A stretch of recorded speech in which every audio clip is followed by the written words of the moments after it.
আল্লাহর নবী সাল্লাল্লাহু আলাইহি ওয়াসাল্লাম বলছেন, হাদিসের মধ্যে আছে, যে ফজরের নামাজ পড়ে না, আল্লাহ রাসূল বলছে ওয়া ইল্লা আসবাহা খাবিসান নফস কাসলানান, ফজরের নামাজ যে পড়ে না, রাসূল বলেন সে হচ্ছে খবিস। খবিস, এটা খবিস তুই বেটা। এই তোমরা যারা ফজরের নামাজ পড়ো না, খবিস তুই বেটা, খবিস। পাউডার লাগায়, পাউডার লাগাও কিত্তা, খবিস কোথাকার খবিস। আবার পাউডার লাগাও কিত্তা, ফেয়ার এন্ড লাভলি ডলো কিত্তা, কথা বলেন না কেন?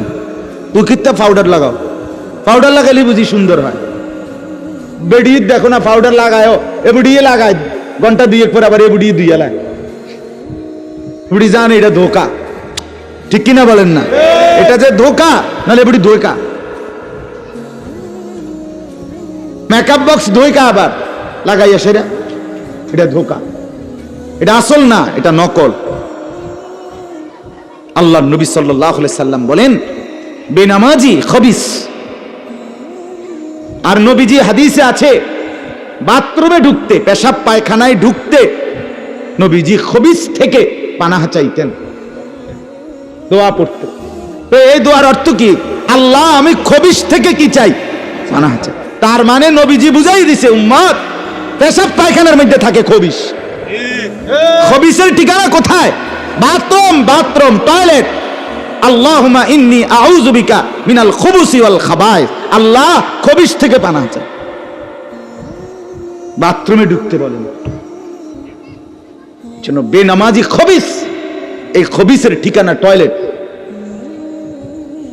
নাপাক, এটা নাপাক, এটা অপবিত্র, অপদার্থ, এটা অকর্মণ্য। এটা জিন্দেগির আর অর্থ কি? জীবন মানে খানা, জীবন মানে ঘুম, জীবন মানে লজ্জাস্থানের চাহিদা পূরণ, যৌন চাহিদা পূরণ, এই তিন জিনিস। তাহলে কুকুরের সাথে, বিড়ালের সাথে, গরু ছাগলের সাথে তফাৎ কি? ওই প্রাণীগুলোও তো খানা, ঘুম এবং যৌন চাহিদা পূরণ করে কিনা? কথা বলেন না কেন? কুকুরের ছাও আছে কিনা? তো কুকুর বিড়াল খায় কিনা? কুকুর বিড়াল ঘুমায় কিনা? তো তোমার সাথে তফাৎ কি? বেনামাজি বলে সেজদা নাই যার কপালে, আমনের লগে জানোয়ারের পার্থক্য কোথায়? আমনে খারাইয়া কনছে ভিডিও করুক, আমনে কম। হ্যাঁ হ্যাঁ বলেন, এখন বলেন, আমরা শুনি, এনে 10 জনে বিচার করুক, পার্থক্য কোন? আপনার সাথে জানোয়ারের তফাৎ কি? ছেলেরা বলো বাবা, তোমরা যারা মাগরিবের নামাজ পড়ো নাই, হ্যাঁ, লজ্জা কোথায় তোমাদের? শরম কোথায়? এই বেহায়া, কোন লজ্জায় আল্লাহর জমিনে চোখ তুলে তাকাও? হ্যাঁ, নির্লজ্জ, ছি ছি ছি ছি। মুসলমান এত আত্মমর্যাদা বোধহীন হয় কিভাবে? মালিককে চিনে না, বানানে ওয়ালাকে চিনে না, গোলামি বুঝে না, সেজদা দিতেও মন চায় না। মুসলমান এত পাষাণ হয় কেমনে? আরে তার মা কোথায়? তার বাবা কোথায়? আরে তুই কোন মার দুধ খাইছ রে? তোরে কি মা দুধ খাওয়ায় নাই? তুই কি বাবার হাতে বড় হও নাই? তুই কি মুসলমানের ঘরে জন্ম নেও নাই? হায় না ফরমান। মা বাপ গুলোকে বললাম, কি ফুতেরে মা আমনে দুধ খাওয়াইলেন? এই অপদার্থ তো সেজদাও দেয় না। হ্যাঁ, এই বাপ, কার লাগে বিল্ডিং বানাইলেন? এই হাইওয়ান তো সেজদাও দেয় না। কার লাগে সোফা বানান? মাতবুরি দেহান, সাদওয়ানে বইয়া গপ মারেন, জিভুত লইয়া বালা আসি, কিতা বালা? এ ফাঙ্গাস আর তেলাপিয়া খান যে, এ কারণে বালা। হ্যাঁ, এ ফার্মের মুরকা আর কক মুরকা, দুন্দুল আর করলা, দন্যা তার কাঁচামরিচ, টমাটো আর শশা, এই তো খানা। আর কিতা কথা বলে না? আর কি ঘুরে গেলে তো ফাঙ্গাস তেলাপিয়ে। দুনিয়ার বেশি কি ভোগ করছি আমরা? খুব আশ্চর্য কিছু, অনেক কিছু দুনিয়া ভোগ করছি আমরা। এটুকু দুনিয়া ভোগ করছেন বলে এ ফান কদ্দুর খান, বিড়ি খান, চা খান, বন খান, টেলিভিশনে মানুষের বেডির নাচ চান। আমনের বেডি তো আর নাচে না, নাচে মানুষের বেডি। কথা বলেন না? এতটুকু দেখেই দুনিয়া ভোগ করছেন বলে খুশি হয়ে গেলেন, তৃপ্ত হয়ে গেলেন, মজা পেয়ে গেলেন। আহা, আফসুসের ব্যাপার। এত লম্বা আখিরাত কেমনে পার হবেন? এত লম্বা কবরের জিন্দেগি কেমনে পার হবেন বলেন তো? নূহ আলাইহিস সালামের জামানায় যারা মারা গেছে তারা আজ কত হাজার বছর কবরে পড়ে আছে। ইব্রাহিম আলাইহিস সালামের জামানায় যারা মারা গেছে তারা আজকে কতদিন কবরে পড়ে আছে। হ্যাঁ, আবু জেহেল আজকে কত বছর কবরে পড়ে আছে? 1450 বছর, আরো বেশি, 1450 বছর ধরে পড়ে আছে কবরে। এরপরে তো হাসরের মাঠ, এরপরে তো ফুলসেরাত, এরপরে তো জাহান্নাম, আর তো রইছে। তাহলে দুনিয়ায় থাকলি কতদিন, কবরে পড়ে রইলি কতদিন? আপনি বলেন। আবু জেহেল দুনিয়াতে ছিল 800 বছর, কথা কর না? আবু লাহাব দুনিয়াতে জীবিত ছিল 900 বছর, তো কবরে আছে কত বছর? তো বাঁচছে কয় বছর? নাহলে 60 বছর, নাহলে 70 বছর, ঠিক কিনা বলেন? তাহলে দুনিয়ায় ছিলি কতদিন, কবরে আসত কতদিন? আচ্ছা, এই কথাই এখনই মনে হইল? হ্যাঁ, এরপরে তো সামনেরটি রয়েছেই মিয়া, এখনো তো কিয়ামত আসে নাই, এখনো তো ইসরাফিল ফু দেয় নাই। একবার ফু দিবে, সব কবরে যাবে, আবার ফু দিবে, হাসরের মাঠ কায়েম হবে। আবার হাসরের মাঠের একদিন, খোদার কসম এই কোরআনে আল্লাহ বলছে, হাসরের ময়দানের এখন একদিন, প্রতি একটা দিন কয় ঘন্টা? হাসরের একদিন আল্লাহ বলছে 50,000 বছর, 50,000 সানা, 50,000 বছর। হাসরের ময়দানের পুরা সময় না, একদিন, একদিন। পুরা হাসরের মাঠ কতদিন সেটা আল্লাহই জানে। প্রিয় বন্ধু আমার, নষ্ট হয়েন না। ছেলেরা আমার, বাপ বরবাদ হইও না। মনে করো কেউ বলে নাই, তবুও নষ্ট করো না নিজের। বাবা বলে নাই, মা বলে নাই, সর্দারে বলে নাই, মাতবরে বলে নাই, গ্রামের মুরব্বীরা বলে নাই, কেউ তোমারে কিছু বলে নাই, তবুও তুমি নিজেরে নষ্ট করে দিও না। হযরত ইব্রাহিম আলাইহিস সালাম, পুরা কওম, আপন মা, আপন বাপ, সবাই মূর্তি পূজক, কেউ তো ওনাকে ইমানের দাওয়াত দেয় নাই, তবুও সেই ছোট্টবেলা থেকে তিনি ওইখানে থেকেই উনি খুঁজে নিছেন আল্লাহকে। কাকে খুঁজে নিছেন? আল্লাহকে খুঁজে নিছেন, আল্লাহকে তালাশ করে নিছেন। কওমের লোকেরা বলছে যে তারকা এটা রব। বলছে আচ্ছা ঠিক আছে, দেখি তো। কিছুক্ষণ পরে তারকা ডুবে গেছে। বলছে কই, রব আবার ডুবে কেমনে? পরের দিন এলাকার লোকরা বলছে চাঁদ, এটাই আমগো রব। বলছে আচ্ছা ঠিক আছে, মানে নিলাম, দেখি তো। বড় হতে হতে দেখে চাঁদ নাই। কি ও রব যদি জায়গা, তো আমি বন্দা রইলাম, রব কো? বুঝছেন নাই কথা? এরপরে বলছে সূর্য, এটা বড় সড়ো মোড়া তাজা, এটাই রব। হ্যাঁ, ইব্রাহিম আলাইহিস সালাম বলছে আচ্ছা দেখি তো। সন্ধ্যা হইছে আর সূর্য ডুবে গেছে। তো ইব্রাহিম আলাইহিস সালাম বলছে হায় আমার কওম, কি কও ইডি তোমরা? তোমার মাথা ঠিক আছে নি?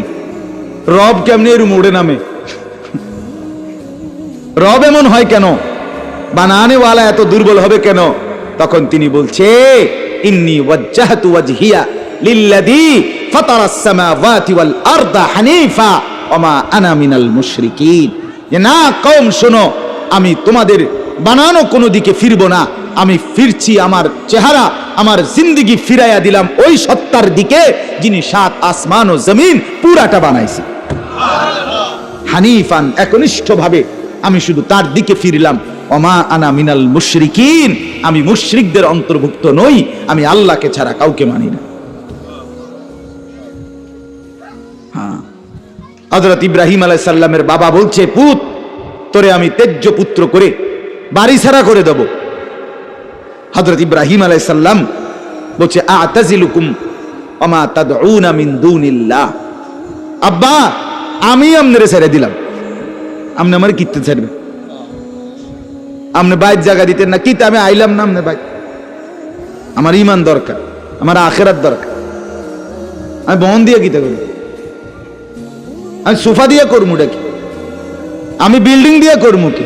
যার বাপে বিল্ডিং করে দিছে না হাতে বেড়া পরে আর বিল্ডিং করতে আসছে না, মা কথা কয় না, বোঝেন নাই আমার কথাটা? যার বাপে জমি কিনে দিতে আসছে না এবার আর পরে এবার আর ফুতে আর কোনোদিন জমি কিনতে আসছে না, তো তো কি আপনি যে একবার উল্টাইয়া গেছেন। হ্যাঁ, আরে ফুত, আমি যদি কদ্দুর কিছু করে দিয়ে যেতাম না পারি, আমি মরলে তারা খাইবো কেমনে? না তারা চিরা খাইবো। আর পরে আপনি 2 বস্তা চিরা কিনে দিয়ে যাই, আপনি মরলে আর কেউ দুনিয়াত কাম করতো না, আপনি একটা কামিলা মূর্তি আছেন শেষ। এটা ধোকার কথা না, বলেন না কেন? তো হযরত ইব্রাহিম আলাইহিস সালাম বলছে, আব্বা আপনাকে ছেড়ে দিলাম। ওমা তাদউনা মিন দুনিল্লাহ, আল্লাহকে বাদ দিয়ে যে আপনি যাকে ডাকেন সেই মূর্তি, আল্লাহকে বাদ দিয়ে যেগুলোকে আপনি ডাকেন, বাপ আমি এগুলোকেও ছেড়ে দিলাম। এবার ইব্রাহিম নবী বললেন, ও আদউ রাব্বি, আমি শুধু কেবল আমার রব আল্লাহকে ডাক দিলাম, গোটা দুনিয়া ছেড়ে দিলাম বাপ, সংসারও ছেড়ে দিলাম বাপ, আপনি মা বাবার মায়াও ছেড়ে দিলাম, আমি শুধু আমার আল্লাহকেই ডাকলাম। আসা আল্লাহ আকুনা বিদুআই রাব্বি শাকিয়া। এবার ইব্রাহিম নবী বলেন, আব্বা আমি বিশ্বাস করি আমার ওই এক আল্লাহকে ডেকে কেউ কোনোদিন বঞ্চিত হয় না। মাখলুককে ডেকে হেরে যায়, নেতা ভুলে যায়, কর্মীও ভুলে যায়, মা বাপও অনেক সময় রাগ করে, মা বাপ অনেক সময় ভুলে যায়, সন্তানও মা বাপকে ভুলে যায়, সবখানে হইতে পারে এমন, কিন্তু আমার আল্লাহকে ডেকে কেউ এমন হয় না যে বঞ্চিত হয়। আল্লাহকে বান্দা যখন জমিন থেকে ডাক দেয় আল্লাহ রব্বুল আলামিন সাথে সাথে বলে লাব্বাইক ইয়া আবদি, আমার বান্দা আমি হাজির, বল না বান্দা কি দরকার। বান্দা আবার বলে আল্লাহ, আল্লাহ আবার বলে লাব্বাইক, আছি তো বলো না। বান্দা বলে সুবহানাল্লাহ, আল্লাহ বলে শুনছি তো বান্দা, বলো না কি চাও বান্দা। বান্দা আবার বলে আলহামদুলিল্লাহ, আল্লাহ বলে বলো না কি চাচ্ছ বলো। আল্লাহু আকবার, বলে আবারও বলছি কি চাচ্ছ বলো না, আমি তো শুনতেছি, আমি তো আছি বান্দা। কিন্তু বান্দা যখন শুধু আল্লাহকে ডাকতে থাকে, জিকির করতে থাকে, তাসবিহ পড়তে থাকে, মনের কষ্ট দুঃখ বেদনা চাওয়া পাওয়া কিছুই বলে না, শুধু জিকির করে, শুধু জিকির করে, শুধু আল্লাহকে ডাকে, আল্লাহকে ডাকে, শেষ পর্যন্ত আল্লাহ খুশি হয়ে বলে বান্দা তুই যেহেতু আমাকে ডেকে মজা পাইছো, ঠিক আছে বান্দা তুমি আমাকে ডাকতে থাকো, আমি আল্লাহ তোমাকে দিতে থাকি। কি লাগবে আমি তো জানি, তোর বিবি অসুস্থ আমি কি জানি না, তোর ছেলে বিদেশে অসুবিধায় আছে আমি কি জানি না, কথা বলেন, তোর যে শরীরের সমস্যা আমি কি এটা জানি না, আমি তো সব জানি, কোথায় তোর কোন মুসিবত। আল্লাহর আড়ালে কি কিছু হয়, আল্লাহর গোপনে কি কিছু হয়, তাই আল্লাহর ইচ্ছা ছাড়া কি কিছু হয়। এজন্য মোবাইলের কথা বলতে গিয়ে এতগুলো কথা লম্বা বললাম, ছেলেদেরকে বললাম বাবা অনেক ছেলে বসছো, মাশাআল্লাহ, আল্লাহ খুব বরকত দান করে। আজকে মুসলমানের যুবক তোমাদের ফেরার অপেক্ষা ইসলাম। তোমরা যদি নামাজি না হও, চরিত্রবান না হও, জীবনটা যদি নারীর পিছনে আর ছবির পিছনে, নর্তকীর পিছনে আর উলঙ্গ ছবির পিছনে, মদ জুয়া জিনা ব্যভিচারের পিছনে শেষ করে ফেলো, এই চোখের দৃষ্টি, এই নজর, এই চোখের দৃষ্টি, এটা যদি নষ্ট করে ফেলো, গুনাহ দেখতে দেখতে, নাপাক ছবি দেখতে দেখতে, তো তোমরা নিজের জীবনই ভালো বাঁচবা কেমনে, ইসলামের জন্যই লড়বা কেমনে।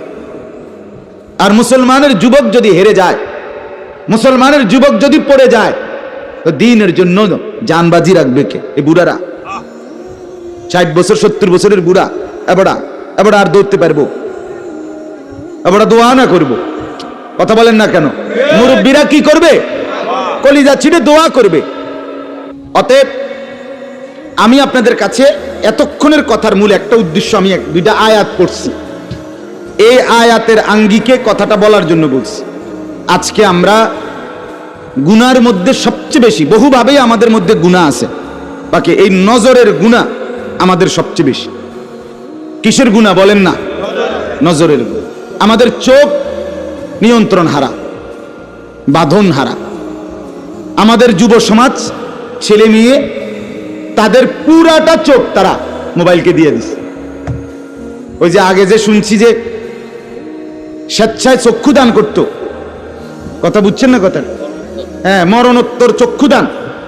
এই মরণোত্তর চক্ষুদান না, জীবিত চক্ষুদান। ওই দেখেন, ওই দেন, ওই দেখেন, ইয়াহিয়া দেখো, ওই মোবাইল কার হাত? এতে সাইজ হলো ট্যাবলেট সাইজ, তার থেকে তার মোবাইল বড়। যেই অপদার্থ তার হাতেই মোবাইল দিছে, ওই সবচেয়ে বড় অপদার্থ। ওইটা একেবারেই অপদার্থ। সে যদি ভাই হয় তো ভাই অপদার্থ, বাপ যদি হয় ওটা অপদার্থ বাপ। এই সন্তান নষ্ট করার সবচেয়ে বড় দায়ী আপন গার্জিয়ান।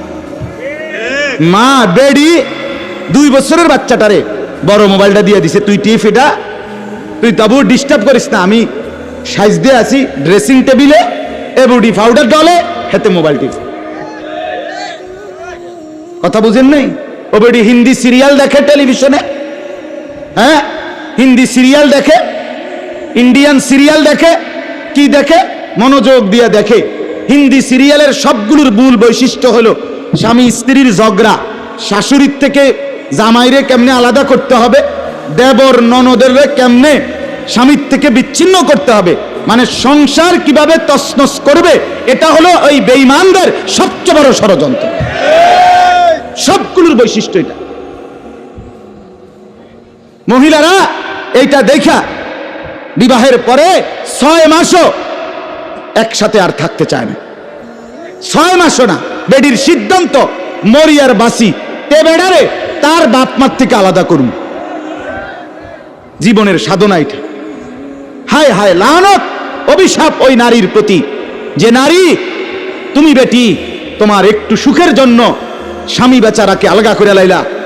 তুমি তো কিছুক্ষণের সুখ হয়তো পাইবা, কিন্তু এই স্বামী মা বাবার নাফরমানির কারণে এই ছেলেটা তারে তো চিরদিনের জন্য জাহান্নামী বানাই দিল। মা বাপ যদি কষ্ট পায়, আহাজারি করে, মা বাপের কলিজার মধ্যে যদি ব্যথা লাগে, তো এই সন্তান জাহান্নামী হবে না? বলে। এজন্য আমরা প্রত্যেকেই এই কথাটা বলতেছিলাম, আজকে আমাদের সবচেয়ে বড় গুনাহ আমাদের ছেলেদের, আমাদের মেয়েদের, আমাদের নারীদের, আমাদের পুরুষদের, আমাদের জওয়ান, আমাদের বুড়া, আমাদের যুবতী, আমাদের বৃদ্ধা, সবার একটাই বড় রোগ। আমরা চোখ অনিয়ন্ত্রিত। বুড়া মানুষও টেলিভিশন চায়, বুড়া চাচা বাঁকা হয়ে গেছে, কাশে বেরামে ধরে গেছে, কিন্তু এবার টেলিভিশন সাউন্ড, বেডির সাউন্ড, চা দোকানে নাচ গান দেখার অভ্যাস ছোটে নাই। এমন অভ্যাস আছে কিনা বলেন না? যার নাই হেবটা রাগ না হইলে ভালো। আর যে বেটা রাগ হইলে, আপনার অভ্যাস থাকলে, আপনার রাগ হইলে কি আর আসলেই কি। অতএব নজর নিয়ন্ত্রণ করা চাই, নজর হেফাজত করা চাই, নজর সুন্দর করা চাই। অতএব আমার বাপ, আমি আপনাদের কাছে কোরআনুল কারীমের এই 2টা আয়াতের তরজমা শুনাইতে চাই। এটা পুরুষদের জন্য, নারীদের জন্য, উভয়টা। একজন মুসলিম পুরুষ, তার ব্যাপারেও আল্লাহর হুকুম, একজন মুসলিম নারী, তার ব্যাপারেও আল্লাহর হুকুম। উভয়কে আল্লাহ তাআলা বলছে চরিত্রের হেফাজতের জন্য সবচেয়ে প্রথম শর্ত, 1 নাম্বার দৃষ্টি হেফাজত। কোন মানুষের চরিত্র সুন্দর কিনা এটার প্রমাণ তার নজর ঠিক কিনা। আমি ওই কথা শুদ্ধ কয়, ফ্যান ফিনছে, শার্ট গাও দিছে, স্প্রে লাগাইছে, কথাবার্তা এমনি কুয়াইয়া কয়, জি জি জি আঙ্কেল কেমন আছেন, ভালো আছেন, এ আর মাশাআল্লাহ দেখছুনি ও ভদ্র ভদ্র বাইয়া পড়তে আছে একবারে বেড়া। না না না না, 1 নাম্বার পবিত্রতা, সুন্দর, উত্তম আখলাক, সৎ চরিত্রবানের 1 নাম্বার বৈশিষ্ট্য হলো যে যার চক্ষু নিরাপদ, যে চোখ নিরাপদ রাখে। 1 নাম্বার এটা আল্লাহ তাআলা বলেন। আর চূড়ান্ত হলো যে নিজের লজ্জাস্থান হেফাজত করে। এই দুই দিকের বেড়া, মাঝখান দিয়ে এর ভিতরে যা আছে সবগুলো এতে নিয়ন্ত্রিত হবে। যে নিজের চোখকে হেফাজত করে, নামাইয়া রাখে ভিন নারী, হ্যাঁ, যেই দৃশ্য দেখা, যেই ছবি, যেই নাচ গান, অশ্লীল দৃশ্য, হ্যাঁ, উলঙ্গ ছবি, বেপর্দা নারী, ভিন নারী, যাকে দেখার আমার কাছে অনুমতি নাই, আল্লাহ অনুমতি দেন নাই, তার থেকে নজর যে নামিয়ে রাখে এবং নিজের লজ্জাস্থান যে হেফাজত করে, আল্লাহ কোরআনে বলছে যালিকা আজকা লাহুম, এটাই হচ্ছে সর্বশ্রেষ্ঠ পবিত্রতা।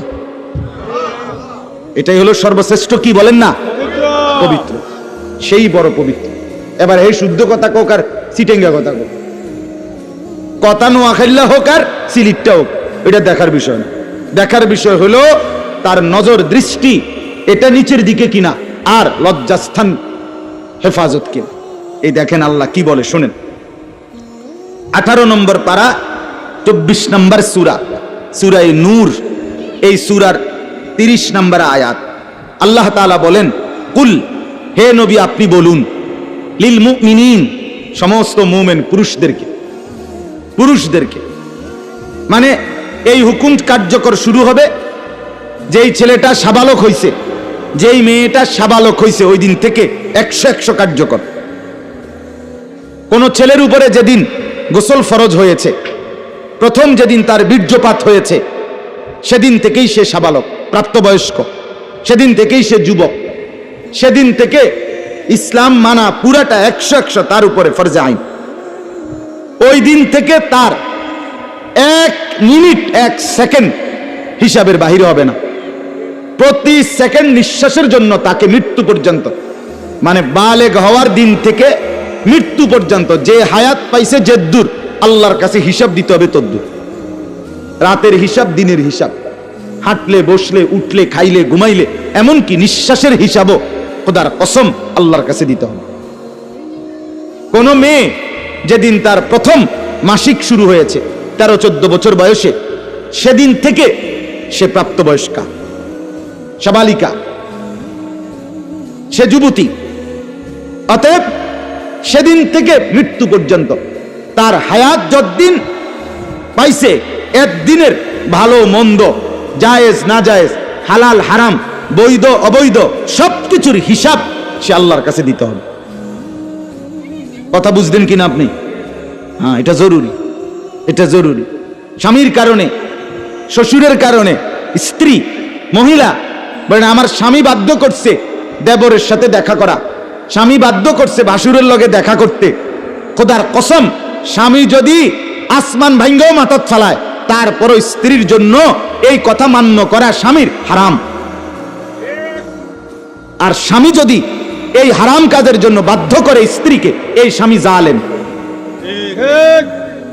এই স্বামী কি বলেন না কেন, শাস্তো ভাই, দেড়তো ভাই, খালতো ভাই, ফুফাতো ভাই, দুলা ভাই, তারারে কইছে বাদ বাইরা দাও, তুমি আজ্ঞায় দাও, তারা মেহমান, সব সময় কি আর আইয়েনি? হ্যাঁ, যেই স্বামী বলে, যেই শ্বশুর বলে, এই উভয়টাই জালেম, নিকৃষ্ট পাপী, সীমালঙ্ঘনকারী, সীমালঙ্ঘনকারী, কোনো সন্দেহ নেই, কোনো সন্দেহ। আল্লাহকে, আল্লাহর হুকুমের বিরোধিতা করে মাখলুকের হুকুম মানা অনুমতি নাই, অনুমতি নাই। হযরত ইব্রাহিম আলাইহিস সালামের বাবা ওনাকে মূর্তি পূজা করতে বাধ্য করতে চাইছে, করছে না, কইছে না যে নরে তেজ্য পুত্র করে দেবো বেড়া, কোরআনের আয়াত। ইব্রাহিম আলাইহিস সালাম বলছে আমনেরে আমি ছেড়ে দিলাম। কিসের জন্য? ঈমানের জন্য। কিসের জন্য বলেন না? ওয়া ইন জাহাদাকা আলা আন তুশরিকা বি মা লাইসা লাকা বিহি ইলমুন ফালা তুতি'হুমা ওয়া সাহিবহুমা ফিদ দুনিয়া মা'রুফা। কোরআনে আল্লাহ বলেন, তোমার মা বাপ যদি তোমাকে আমি আল্লাহর সাথে শিরিক করতে বলে, তুমি কোনোভাবেই তার অনুসরণ করবে না। হ্যাঁ, তবে মা বাবার সাথে কষ্টদায়ক আচরণ করবে না, ব্যবহার করবে ভালো, ব্যবহার করবে উত্তম, তার গায়ে হাত দিবে না, তারে ধাক্কা দিবে না, তারে গালি দিবে না, তারে ধমক দিবে না, কিন্তু তার কথা মানবে না। কোন কথা? আল্লাহর নাফরমানির কথা, শিরিক, কুফর, নাজায়েজ, হারাম, হারাম। সেদিন আমার কাছে এক যুবক ভাই জিজ্ঞেস করছে কথা, যে তার বাবা তাকে বাধ্য করতেছে তার দোকান দেখাইয়া 5 লাখ টাকা সুদে টাকা নিয়ে দিতে। মন নাই? আমি পরিষ্কার আমরা বলছি যে অসম্ভব কথা। তোমার বাপ প্রয়োজনে তোমারে ঘর থেকে বের করে দিবে, দেও। এক তো তুমি তারে গালি দিও না, কিন্তু তুমি তার এই কথা মান্য না। এই কথা মানার অধিকার, যেটা আল্লাহ হারাম করছেন সেটা বাবার কথার কারণে হালাল? আরে বলেন না কেন? যেটা আল্লাহ হারাম করছেন সেটা স্বামীর কথার কারণে হালাল না? না, আমি কিতা করতাম, বেডিতে এই সমস্ত ফাঁকনা কথা কইলে হইতো না। তে বেড়া বাতানে চাইলানে আমি রাইন্দা দেই, এরপরে কিতো বেডি হাতে কইতে পারবো। আরে আলাপ এসব আলাপ করলে হইতো। ফেরাউনের ঘরে বিবি আসিয়া ফেরাউনের মতো জালেম কাফের, তার ঘরে নিজের ঈমান 100 ঠিক রাইখা দেখাই দিছে পৃথিবীবাসীকে যে জমিনে ফেরাউনের চাইতে বড় কাফের কে হবে। আমি তার ঘরে থাইকে ঈমানদার থাকছি, আমি স্ত্রী আসিয়া, আমি জান্নাতি। অতএব পৃথিবীর সবচেয়ে বড় জালেমের ঘরে থাকলেও, পাপীর ঘরে থাকলেও তোমাকে আখিরাত বরবাদ করতে পারবা না। আল্লাহ আমাদের মা বোনদেরকে বুঝার তৌফিক দান করে, আপনাদেরকেও বুঝার তৌফিক দান। নিজের স্ত্রী, নিজের কন্যাকে বাজারের পণ্য বানাবেন না। আত্মমর্যাদা বহুত বড় সম্পদ, গায়রত। আপনার স্ত্রী বেপর্দা বাজারে বাজারে ঘুরে, রাস্তার পুরুষ রাক্ষসের মতো তাকাইয়া দেখে, আপনার আত্মসম্মানে লাগে না, আপনি বেগায়রত, আপনি পুরুষ নামের কলঙ্ক। আপনার মেয়ে বেপর্দা হাঁটে, 8-7 কাপড় পরে, টাইট কাপড় পরে, জামা পরে, রঙ্গিলা পাউডার সিয়া সাজ্জা রাস্তার বখাটে দুই পাশে কুত্তার মতো দুই পাশে গুরগুর গুরগুর কইরা পিছনে পিছনে ঘুরে। আমনে বাপ হইয়া জানেন, মেয়ে মা হইয়া দেখছেন, আমনের গায়ে লাগে না, কলিজায় লাগে না, আপনি বেগায়রত, আত্মমর্যাদাহীন পুরুষ আপনি। আমি সেদিন নিজে দেখছি, আমার কলিজা ছিঁড়ে গেছে। আমি নিজে দেখছি, ওই দেবিদ্দার রাস্তা দিয়ে আসতেছি, বাজারের মধ্যে জ্যাম। হঠাৎ আমার নজর জানালা দিয়ে বাহিরে দেখলাম একটা স্কুল পড়ুয়া মেয়ে। মেয়েটা আপনার স্বাভাবিকভাবে জড়সড় হয়েই হাইটা যাইতেছে সামনে দিয়া। ঠিক মেয়েটার এক হাত পিছনে একটা ছেলে আপনার এই বড় মোবাইল দিয়া, মেয়েটা হাঁটতেছে মেয়ের মতো, এই জানোয়ারে পিছন থেকে ভিডিও করতে করতে মেয়ের যাইতেছে পিছন। আমার মন চাইছে জানালা খুলে বলি, বোন তোর পিছনে কুত্তা লাগছে, তোর পিছনে কি লাগছে? কুত্তা লাগছে, তুই তোরে কুত্তা থেকে বাঁচা। বলেন মুসলমান এত নিকৃষ্ট হয় কিভাবে?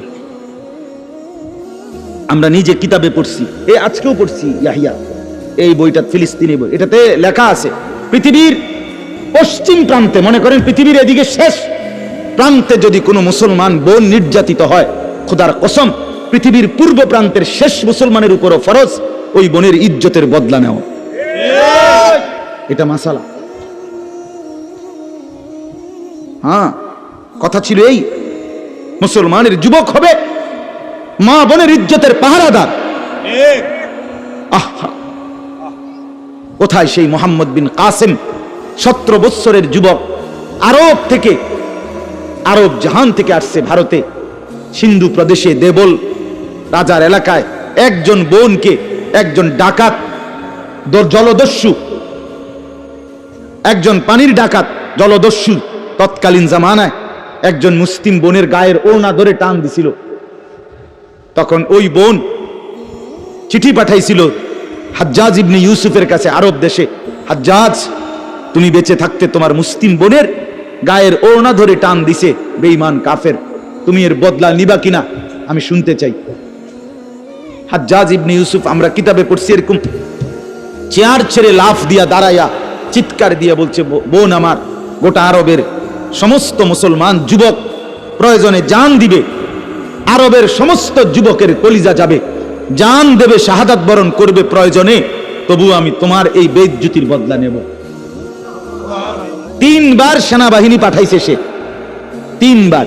প্রথম 2 বার পরাজিত হয়েছে মুসলিম বাহিনী, তৃতীয়বারে নিজের একমাত্র মেয়ের জামাই মোহাম্মদ ইবনে কাসেম রাহমাতুল্লাহ আলাইহি, এই ওনারে দিয়া এরপরে এই সিন্ধু দেবল রাজাকে পরাজিত করে ওই বোনকে জেলখানা থেকে উদ্ধার করছে এবং এই হিন্দু রাজার এলাকায় কালেমার পতাকা উড়াইয়া দিছে। হ্যাঁ, সেখান থেকেই এই ভারতীয় উপমহাদেশে মুসলমানদের যাত্রা, ইসলামের সূচনা। এক বোনের ইজ্জতের জন্য ধর্ষিতা হয় নাই, কাপড় টান দিছে কেন? খলিফা মুতাসিম বিল্লাহ, এক ইহুদি খলিফা মুতাসিম বিল্লাহ, মুসলমানদের একজন খলিফার নাম উমাইয়া খলিফা। ওনার আমলে একজন মহিলা ইহুদিদের এলাকায় গেছিল, বাজারে পর্দানসীন বোরখাওয়ালা নারী। ওই ইহুদি, দুষ্ট এক ইহুদি, ওই মহিলার পিছন দিক দিয়া, বোরকার পিছনে কৌশলে পিছন দিক দিয়া গোপনে এমন এক রশি টান দিস বাঁধছে। রশি বাঁধ দেওয়ার কারণে মহিলা যখন সামনের দিকে আগাইছে, তখন এই রশির টান লাগাতে মহিলার বোরকা উঠে গেছে উপরের দিকে সামান্য, উনি পড়ে গেছে। এই মহিলা ওই বাজারে চিৎকার দিয়া বলছে, ওয়া মুতাসিমা, হায় মুতাসিম, তুমি কই? তোমার মুসলিম বোনকে বেইজ্জতি করছে।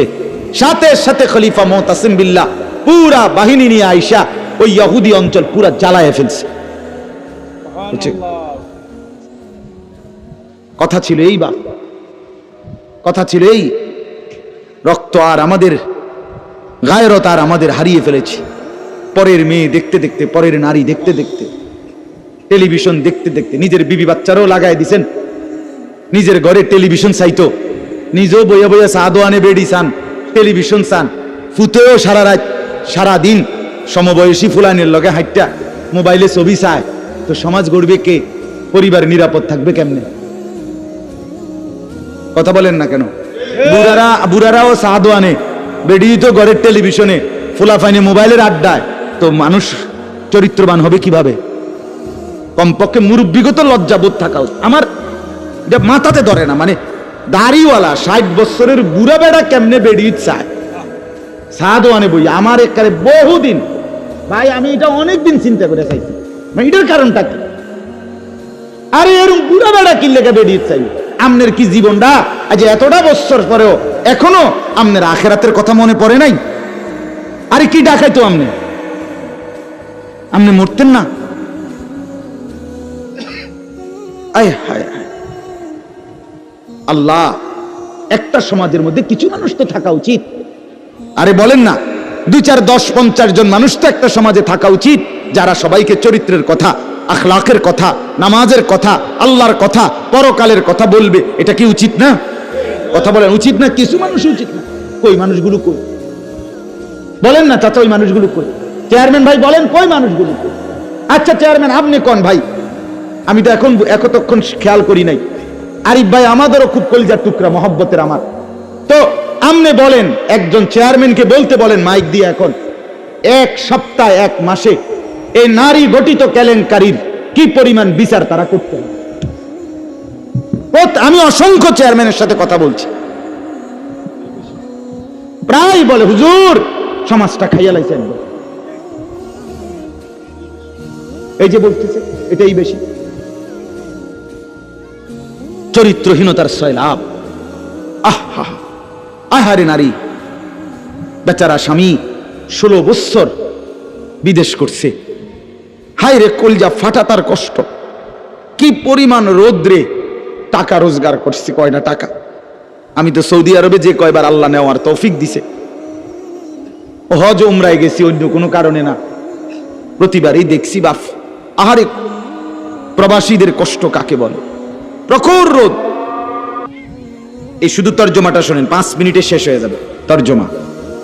আল্লাহ তাআলা বলেন, কুল্লিল মুমিনিনা, হে নবী আপনি মুমিন পুরুষদেরকে বলেন।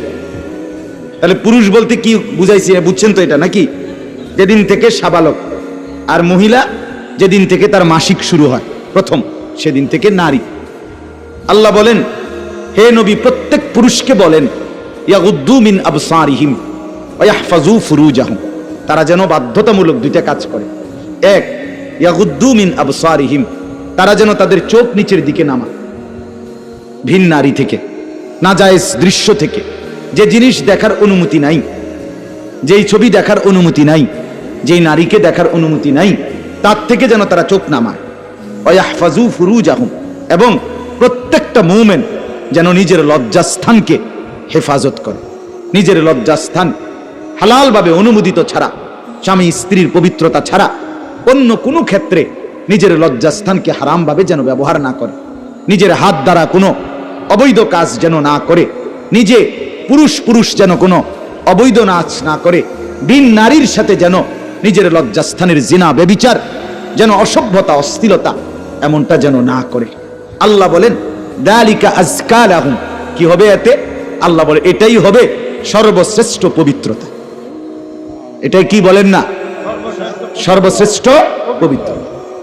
ইন্নাল্লাহা খাবীরুম বিমা ইয়াসনাউন, আল্লাহ বলে যত কৌশলে, যত ফন্দিতে, যত বুদ্ধিতে, যত সিক্রেটে, যত গোপনে তোমরা যে যাই করো, আমি আল্লাহ 100 খবর রাখি। আমার কাছে গোপন কিছু গোপন নাই। অন্তরের হালাত, বাহিরের হালাত, কক্সবাজারের দৃশ্য আর বাড়ির দৃশ্য, রাত গভীরের দৃশ্য, দিনের আলোর দৃশ্য, গোপন জায়গায়, হোটেলে, রেস্তোরাঁয়, অথবা পার্কে, বিনোদন কেন্দ্রে, অথবা মোটরসাইকেলে আরেক বেটার মেয়ে আরেক দিকে নিলাগা, যাই নাও, যেখানেই নাও, যত গোপন জায়গায়, মা দেখে নাই, বাবা দেখে নাই, গ্রামবাসী শুনে নাই, কেউ জানে নাই, কিন্তু আল্লাহ বলে বান্দা আমার খবর আছে, আমার থেকে আড়াল করতে পারবে না। অতএব চোখের হেফাজত, চোখের হেফাজত। বুড়া মানুষ আপনাদেরকে মৃত্যু পর্যন্ত, 90 বছরের বুড়া, আমার বুড়ো হয়ে গেছি, বয়স হয়ে গেছে না, মানুষের শরীর আড্ডি মাড্ডি বয়স হয়। শাহওয়াত, শাহওয়াত যেটাকে বলে, কামনা বাসনা, এটা কখনোই বুড়ো হয় না, বুড়ো হয় না। হ্যাঁ, সোজা কথা, আমি খোলামেলা বললাম, শাহওয়াত কি হয় না? বুড়ো হয় না। এই জন্য বালেগ থেকে বৃদ্ধ পর্যন্ত সবাই এই হুকুম। 2 নাম্বার আল্লাহ বলেন 31 নম্বর আয়াত, অকুল্লিল মুমিনাতি ইয়াগদুদনা মিন আবসারিহিন্না ওয়া ইয়াহফাজনা ফুরুজাহুন্না। হে নবী, আলাদাভাবে আপনি মুমিন মহিলাদেরকেও বলেন, নারীদেরকেও বলেন, তারাও যেন এই 2টা কাজ করে। কি? চোখ নামিয়ে রাখে, চোখ নামিয়ে রাখে। কোন নারী যেন রাস্তার পুরুষ, ভিন পুরুষ, যাদেরকে দেখার অনুমতি নাই, এই যে দেবর, এই যে ভাসুর, চাচাতো ভাই, মামাতো ভাই, ফুফাতো ভাই, খালাতো ভাই, দুলা ভাই, এরকম মানুষগুলো যাদেরকে দেখার অনুমতি নাই, রাস্তার পুরুষ যাদেরকে দেখার, চোখ ফেলার অনুমতি নাই, তাদের থেকে যেন চোখ নামিয়ে রাখে। ওয়া ইয়াহফাজনা ফুরুজাহুন্না, আল্লাহ বলে প্রত্যেক নারীকে বলেন, হে নবী, তারাও যেন তাদের লজ্জাস্থানের হেফাজত করে। এক নারীর সতীত্ব, তার ইজ্জত, তার সম্ভ্রম, এটাই তার জীবনের সবচেয়ে বড় সম্পদ। যে নারী সতীত্ব হারা, যে মেয়ে ইজ্জত হারা, তার জীবনে আর 2 পয়সার কোনো মূল্য নাই। জন্তু জানোয়ারের কোনো মূল্য থাকতে পারে, কিন্তু এই বেহায়া, বেশরম, লজ্জা হারা, ইজ্জত হারা, যেটা যদি কেউ ধর্ষিতা হয় নাই, কিন্তু পর পুরুষের সাথে অবৈধ সম্পর্ক করে, হারাম প্রেম করে, ভিন পুরুষের সাথে নিজের ইজ্জত নষ্ট করেছে, নিজের চরিত্র নষ্ট করেছে, খোদার কসম তার 2 পয়সার কোনো মূল্য এই সমাজে, দুনিয়াতে, আখেরাতে কোথাও না। সে ঘৃণিত, সে লাঞ্ছিতা নারী, এটার আর কোনো মূল্য নাই। এই জন্য বিবাহ বহির্ভূত প্রেম করার পরে, বিবাহ করার পর এই বিবাহ আর টেকে না। আমার কাছে বলি, হুজুর কি গভীর সম্পর্ক ছিল, এখন বিয়ে করলাম, 8 মাস না যাইতেই সংসারটা জাহান্নামের টুকরা হয়ে গেছে।